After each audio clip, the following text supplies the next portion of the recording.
Hello guys, എല്ലാവരും സുഖമായിട്ടിരിക്കല്ലേ? അപ്പം ചിലർക്കിത് കാണുമ്പോൾ മനസ്സിലാവും, ചിലർക്കിത് കാണുമ്പോൾ എന്താണെന്ന് മനസ്സിലാവത്തില്ല അല്ലേ? അപ്പം ഇത് നമ്മളെ ബീഫിൻ്റെ പതിരായിട്ടോ, കരളിൻ്റെ വേറൊരു ഐറ്റമാണ്. അപ്പം ഇതിങ്ങനെയല്ല, സ്പോഞ്ച് പോലെ ഇരിക്കും. അന്നേരം നമ്മളിത് കട്ട് ചെയ്ത് കഴുകി വൃത്തിയാക്കി വെള്ളം തോത്താനായിട്ട് ആദ്യമേ മാറ്റിക്കണം. അപ്പോൾ ഇത് കട്ട് ചെയ്യുന്ന എളുപ്പത്തിന് നമ്മൾ ഫ്രിഡ്ജിൽ വെച്ചിട്ട് എടുത്ത് കട്ട് ചെയ്യാന്നുണ്ടെങ്കിൽ ആ വലിപ്പൊന്നും കാണത്തില്ല കേട്ടോ. കറക്റ്റ് നമുക്ക് കട്ട് ചെയ്തെടുക്കാം. എന്നിട്ട് നന്നായിട്ട് ഞെവിടി പിഴിഞ്ഞ് വേണം ഇത് കഴുകിയെടുക്കാൻ, എന്നാലേ അത് നല്ല വൃത്തിയാകത്തുള്ളൂ. അത് വെള്ളം തോരാൻ വെച്ചതിന് ശേഷം നമുക്കൊരു കുക്കർ അടുപ്പത്തേക്ക് വെച്ച് നമുക്ക് ഇതെല്ലാം ആ കുക്കറിലോട്ട് ഇട്ട് കൊടുക്കാവേ. ഇനി ഇതിലേക്ക് വേണ്ടുള്ള മസാല ഐറ്റം എന്ന് പറയുമ്പോഴത്തേക്ക് നമ്മൾ ഇട്ട് കൊടുക്കാനുള്ള ആവശ്യത്തിനായിട്ടുള്ള ഉപ്പും 1 ടേബിൾ സ്പൂണോളം മഞ്ഞൾപ്പൊടിയും, പിന്നെ മെയിനായിട്ട് നമ്മൾ ഇതിൽ ചേർക്കുന്നത് കുരുമുളക് പൊടിയാട്ടോ. അപ്പം ഇതിലേക്ക് 1 ടേബിൾ സ്പൂണോളം കുരുമുളക് പൊടിയും കൂടെ ഇട്ട് കൊടുക്കാം. അതിനുശേഷം നമുക്ക് ഇത് 2 ടേബിൾ സ്പൂണോളം വെള്ളവും കൂടെ, 2 ടേബിൾ സ്പൂണാണേ, ഒരുപാട് വെള്ളമൊന്നും ഒഴിക്കലും, ഇതിൽ വെള്ളം കാണും. പിന്നെ ചതച്ച് വെച്ചേക്കുന്ന 1 ടേബിൾ സ്പൂണോളം ഇഞ്ചിയും 1 ടേബിൾ സ്പൂൺ വെളുത്തുള്ളിയും ഈ 2 ടേബിൾ സ്പൂൺ വെള്ളവും ഒഴിച്ചതിന് ശേഷം ഇത് നന്നായിട്ട് എല്ലാം കൂടെ ഒന്ന് ഇളക്കി യോജിപ്പിച്ചെടുക്കാവേ. അപ്പോഴത്തേക്കും ഈ ഇട്ട മസാലയും ഉപ്പും എല്ലാം ഈ ഇതുമായിട്ടൊന്ന് യോജിക്കും. അതിനുശേഷം നമുക്ക് കുക്കർ അടച്ച് വെച്ച് ഒരു 4 വിസിൽ കേൾക്കുന്നിടം വരെ നമുക്കിത് വേവിച്ചെടുക്കാം.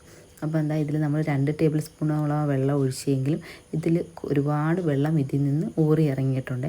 അപ്പോൾ ഇതൊരു 4 വിസിൽ കേട്ടപ്പോഴത്തേക്ക് നന്നായിട്ട് വെന്ത് കിട്ടിയിട്ടുണ്ട്. ഇനി നമുക്കൊരു ഇരുമ്പുചട്ടി അടുപ്പത്തേക്ക് വെച്ച് അതിലേക്ക് എണ്ണ ഒഴിച്ചതിന് ശേഷം, വീഡിയോ കുറച്ച് കട്ടായി പോയട്ടോ, ഇഞ്ചിയും വെളുത്തുള്ളിയും സവാളയും പച്ചമുളകും കറിവേപ്പിലയുമാണ് ഇട്ട് കൊടുത്തേക്കുന്നത്. ഇത് നന്നായിട്ട് നമുക്ക് വാട്ടിയെടുക്കാം. അതിലേക്ക് 1 ടേബിൾ സ്പൂണോളം ഉപ്പും 1 ടേബിൾ സ്പൂണോളം മഞ്ഞൾപ്പൊടിയും ഇട്ട് നന്നായിട്ട് ഇളക്കിയതിന് ശേഷം ആവശ്യത്തിനുള്ള മുളക് പൊടിയും 1 ടേബിൾ സ്പൂണോളം മല്ലിപ്പൊടിയും 1 ടേബിൾ സ്പൂണോളം ഗരം മസാല പൊടിയും 1 ടേബിൾ സ്പൂണോളം കുരുമുളക് പൊടിയും ഇതെല്ലാം ഇട്ട് നമുക്കൊന്ന് ഇളക്കി യോജിപ്പിച്ചെടുക്കാവേ. ഉപ്പ് നോക്കിയിട്ട് മാത്രമേ ഇടാവൂ. നമ്മൾ അതിൽ ഉപ്പ് ഇട്ട് കൊടുത്തിട്ടുണ്ടായിട്ട് അരപ്പിൽ ആവശ്യത്തിനുള്ള ഉപ്പ് നോക്കിയിട്ട് ഇട്ടാൽ മതി കേട്ടോ. അപ്പോൾ എന്താ, ഇത് നന്നായിട്ട് നമുക്കതിൻ്റെ പച്ചമണം എല്ലാം പോയി വന്നതിന് ശേഷം നമ്മൾ ഈ വേവിച്ച് വെച്ചേക്കുന്ന പതിര് ഇതിലേക്ക് ആ വെള്ളത്തോടു കൂടി തന്നെ നമുക്കിതിലേക്ക് ഒഴിച്ചു കൊടുക്കാവേ. ഒഴിച്ചു കൊടുത്ത് നന്നായിട്ട് നമുക്ക് ഇതൊന്ന് ഇളക്കി യോജിപ്പിച്ചെടുക്കാം. അപ്പോൾ നമ്മളിങ്ങനത്തെ റോസ്റ്റ് ചെയ്യുന്ന സാധനങ്ങളെല്ലാം പാചകം ചെയ്യുമ്പോൾ ഏറ്റവും നല്ലത് ഇരുമ്പ് ചട്ടിയാട്ടോ. നന്നായിട്ട് മുരിഞ്ഞു വരാനും അതിൻ്റെ ആ കറക്റ്റ് ടേസ്റ്റ് നമുക്ക് കിട്ടാൻ ഏറ്റവും നല്ലത് നമ്മളെ പഴയ കാലങ്ങളിലൊക്കെ ഉപയോഗിക്കുന്ന ഇരുമ്പ് ചട്ടിയാട്ടോ. നമ്മളെ നോൺ സ്റ്റിക്ക് പാത്രങ്ങളെ കാട്ടിയൊക്കെ ഇങ്ങനെയുള്ള കാര്യങ്ങൾ ചെയ്യുമ്പോൾ ആ കറക്റ്റ് ടേസ്റ്റ് നമുക്ക് കിട്ടുന്നത് ഇങ്ങനത്തെ ചട്ടികളിൽ ചെയ്യുമ്പോഴാട്ടോ. അപ്പം ഇങ്ങനത്തെ ചട്ടി ഉണ്ടെങ്കിൽ ഉറപ്പായിട്ട് ഇത് തന്നെ എടുക്കാൻ നോക്കണവേ. അപ്പോൾ എന്താ, ഇത് ഇങ്ങനെ നമുക്ക് ഇടയ്ക്ക് 2 ടേബിൾ സ്പൂണോളം വെളിച്ചെണ്ണ ഞാൻ ഇടയ്ക്കിടയ്ക്ക് ഒഴിച്ചു കൊടുത്തിട്ടുണ്ട്. എന്നാൽ മാത്രമേ ഇത് നന്നായിട്ട് ഈ വെള്ളമെല്ലാം പറ്റി നമുക്ക് നല്ല ഫ്രൈ ആയിട്ട് കിട്ടത്തുള്ളൂ കേട്ടോ. അപ്പം നമ്മൾ 1 ടേബിൾ സ്പൂണോളം മല്ലിപ്പൊടി ചേർത്ത് കൊടുത്തായിരുന്നല്ലോ, അപ്പോഴത്തേക്ക് നമുക്ക് ഒരുപാട് അങ്ങ് ഫ്രൈ ഇതാവത്തില്ല. ഒരു അരപ്പ് പരുവത്തിലാണ് നമുക്കിത് കിട്ടുന്നത്. ഇല്ലെന്നുണ്ടെങ്കിൽ നമുക്ക് മല്ലിപ്പൊടി ഇതിൽ നിന്ന് ഒഴിവാക്കാം കേട്ടോ. അപ്പോഴിതാ ഇളക്കി നന്നായിട്ട് മൊരിഞ്ഞ് നല്ല പരുവായി കിട്ടുന്നുണ്ട്.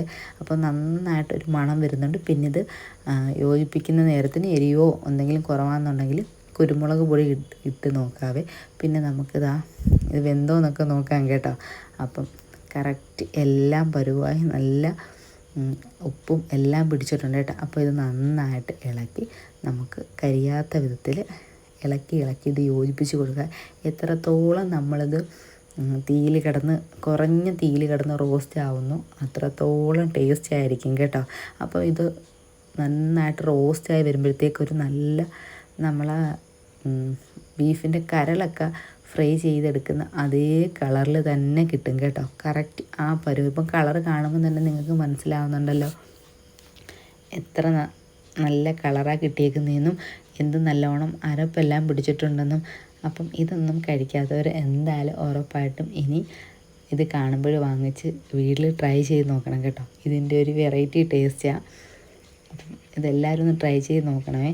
അപ്പോൾ എന്താ, ഇത് നന്നായിട്ട് കറക്റ്റ് പരുവായിട്ട് കിട്ടി വരുന്നുണ്ട്. അപ്പോൾ നമ്മൾ കൈവിടാതെ ഇളക്കി കൊടുക്കണം, അല്ലെന്നുണ്ടെങ്കിൽ ഇത് ചവിട്ടി പിടിച്ചു പോകും. അപ്പോഴിതാ നന്നായിട്ട് ഇളക്കി എല്ലാം കൂടെ യോജിപ്പിച്ചെടുക്കുമ്പോഴേക്കും നമ്മളെ പതിരിവിടെ നല്ല കിട്ടുന്നുണ്ട് കേട്ടോ. നല്ല റെഡിയായി വരുന്നുണ്ട്. പിന്നെ ഇടയ്ക്ക് വേണമെന്നുണ്ടെങ്കിൽ നമുക്ക് കറിവേപ്പിലയും കൂടി ഇട്ട് കൊടുക്കാം.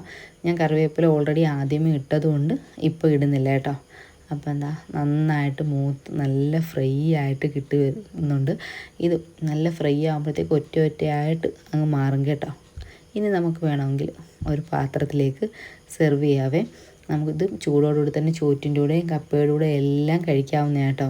എല്ലാ ഡിഷിൻ്റെ കൂടെയും നല്ല പുട്ട് എന്താ ത്തിൻ്റെ കൂടെയും നല്ല യോജിപ്പുള്ള ഐറ്റമാണ്. അപ്പം നമുക്ക് ഇത് ഒരു പാത്രത്തിലോട്ടൊന്ന് സെർവ് ചെയ്താലോ. അതിനായിട്ട് ഒരു പാത്രം എടുത്തതിന് ശേഷം ഞാൻ തീ ഓഫാക്കിയിട്ടുണ്ട്. നമുക്കിതാ ഇതിലോട്ട് കോരി മാറ്റാവേ. നല്ല തീ വാറും രുചിയിൽ നല്ല മൊരിഞ്ഞ പതിരി ഫ്രൈ ഇവിടെ റെഡി ആയിട്ടുണ്ട്. അപ്പോൾ റെസിപ്പി എല്ലാവരും ട്രൈ ചെയ്ത് നോക്കണം. വീഡിയോ ഇഷ്ടമായിട്ടുണ്ടെങ്കിൽ സബ്സ്ക്രൈബ് ചെയ്ത് സപ്പോർട്ട് ചെയ്യാൻ മറക്കല്ല.